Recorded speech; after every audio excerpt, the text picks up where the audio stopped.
The Tusculum Beer Board approved an application from Old Oak Taproom for a beer permit for on- and off-premise consumption on Monday.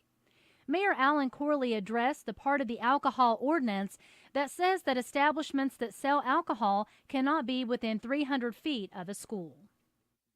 First thing to mention is that schools has typically been interpreted to mean kindergarten, elementary school, and high school, not college, because it is within 300 feet of college. But beer is served on the college campus at the Astros game. Old Oak Taproom will be located at 665 Irwin Highway in the old Chocolate Cafe building. The owner, Ben Murphy, said that he wants it to be a community-type place. They will serve craft beer and food that is not typical bar food. Firefighters were able to extinguish a fire Monday night at the Summers Taylor plant on the Lonesome Pine Trail. The fire was reportedly on a conveyor belt and was in the vicinity of a tank that holds 10,000 to 15,000 gallons of fuel. However, firefighters were able to put out the fire before it came too close to the tank. A number of local fire companies responded to the fire, including the Greeneville Fire Department, United, Midway, and Mossine volunteer fire departments. EMS and Hazmat were also on the scene of the fire at Summers Taylor, but no injuries were reported. The town of Mossine now has its first woman alderman. Audrey Fincher is the first woman alderman in the town of Mossine. She worked with Choice Directory and dealt with real estate. Fincher has lived within the city limits of the town of Mossine for about 25 years. Mayor Tommy Gregg appointed Fincher to the board, with the Mossine Board of Mayor and Aldermen approving her appointment at their meeting on Thursday. Two of the people convicted in the Lily Lid murders released letters to the media to apologize and explain their side of the story. A group of 6 people kidnapped the Lily Lid family from Knox County at an I-81 rest stop in April 1997, then shot the family to death.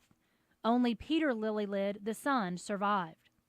Crystal Sturgill, one of the 6, released a letter apologizing to the family and the community. She also says that she has spent the last 20 years attempting to atone.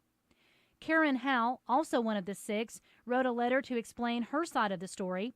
She says that she felt pressured and manipulated into signing a plea bargain. She also claims that the shootings occurred because Jason Bryant took marijuana, causing him to become paranoid. They had already kidnapped the Lilylids, and Bryant thought that they would be able to identify him to law enforcement for possession of drugs, according to Howe's letter. The full letters from Sturgill and Howe can be found on our webpage at greeneville.com. Douglas Kavanaugh, who operates the Justice for Karen Howe Facebook page, released a list of what he calls myths about the Lilylid case. Some of what is listed includes those involved were in a satanic cult, they planned a natural-born killers-inspired road trip, and they took souvenirs from the children. 2 men were arrested Monday night after the driver attempted to flee from the Greene County Sheriff's Department. A silver Toyota was seen crossing out of its travel lane several times on the 11E bypass, and a traffic stop was made in the parking lot of O'Reilly Auto Parts. However, the driver then accelerated from the parking lot and turned onto Emory Road and then onto Gas Drive, where a second stop was made. The driver, 31-year-old Joshua Cook of Indian Hill Circle, reportedly had a syringe and baggie in his possession, along with an expandable baton, which is considered a prohibited weapon. Cook was also charged with felony evading arrest and driving on a suspended license, along with a violation of probation. He is in custody without bond. His passenger, 27-year-old Walter Burfield of Roaring Fork Road, was also charged with possession of drug paraphernalia and is free on $500 bond. Both men will appear in court on Wednesday. And yet another report of a counterfeit $20 bill has been received by local law enforcement. On Monday, an employee of the Andrew Johnson Bank branch on the 11E bypass notified Greeneville police that a counterfeit $20 bill was found in a deposit from Food City on Snaps Ferry Road. A Food City employee told police that she did not know what time or what register received the bill, but that it was from a deposit made on Friday. The bill was placed into evidence by the Greeneville Police Department. For more on our news, visit our webpage at greeneville.com and sign up for our mobile news alerts by texting the word news to 59457. With a look at your world of sports, I'm Jim Miller. High school baseball action today in the Blue Ridge Athletic Conference. Greeneville is at Granger, Cumberland Gap at West Green, and Chucky Doak at Claiborne. Watauga Valley Conference, Unaka at North Green, Hampton is at South Green, and University High plays at Cloudland. Softball action today, Greeneville is hosting Granger, Claiborne at Cumberland Gap, and Hampton at University High, while in boys soccer action, Northview Academy plays at Cumberland Gap.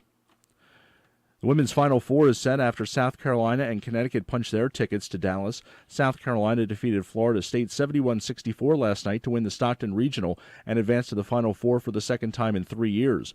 Meanwhile, Connecticut won its 111th consecutive game and advanced to the Final Four for the 10th straight season after they defeated Oregon 90-52 in the Bridgeport Regional Final. Connecticut is looking for its 12th national championship and 5th in a row. The women's Final Four will begin Friday night in Dallas. Stanford will play South Carolina, followed by Mississippi State against Connecticut, and the championship game will be on Sunday. The NIT Final Four will start in New York City tonight. The first semifinals between Cal State Bakersfield against Georgia Tech, followed by TCU against Central Florida, and the winners will meet Thursday for the championship.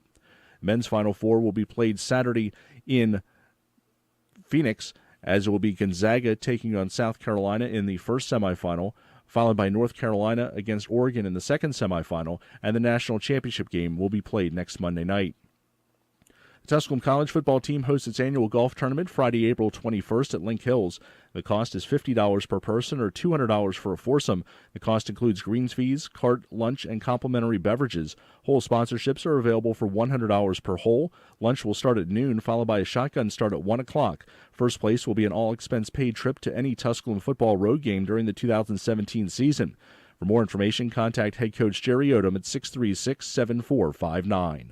With a look at your world of sports, I'm Jim Miller.